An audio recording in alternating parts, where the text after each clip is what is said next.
السلام عليكم ورحمة الله تعالى وبركاته، إخوان وأخوات. نتمنىكم إن شاء الله كاملين تكونوا بخير وعلى خير وفي صحة جيدة.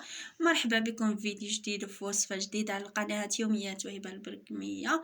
وعافاكم قبل ما تكملوا هذا الفيديو ما تنسوش خلوا لي لايك ديالكم الزوينين اللي كيشجعوني وكيخلوني نقلب لكم ان شاء الله ديما على الجديد.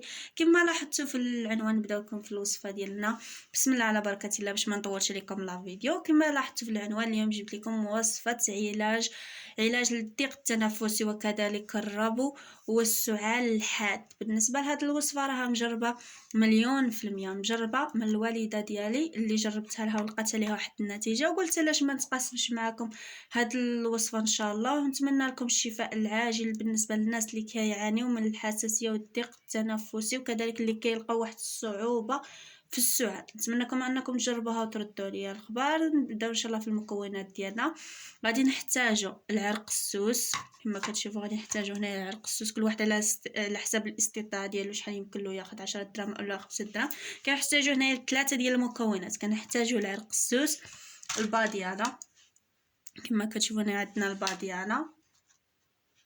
الباديانا وكذلك البسباس. 3 ديال المكونات. البسباس راه عنده فوائد كثيره يمكن لكم ديروا عليه واحد البحث في جوجل وغادي ان شاء الله تعرفوا الفوائد دياله.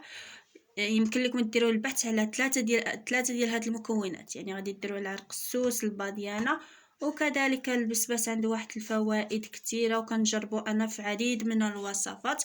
بالنسبه للطريقه ديال الاستعمال ديالهم، غادي نحتاجوا هاد 3 ديال المكونات: عرق السوس، الباديانا اللي غادي تلقاوها عند العطار، تمشيو له تقولوا عطينا الباديانا كتلقاوها عنده متوفره، وكذلك البسباس. غادي تاخذوهم غادي تطحنوهم في مونينيكس، هاد 3 ديال المكونات، وغادي تخلطوهم مع العسل الحر. العسل الحر انا كننصحكم انكم تخلطوها مع العسل الحر، ماشي العسل الحلوه، يعني العسل اللي كتكون بالسكر خلطوها بالعسل الحر عفوا، ان شاء الله باش تلقاو عليه واحد النتيجه اللي زوينه.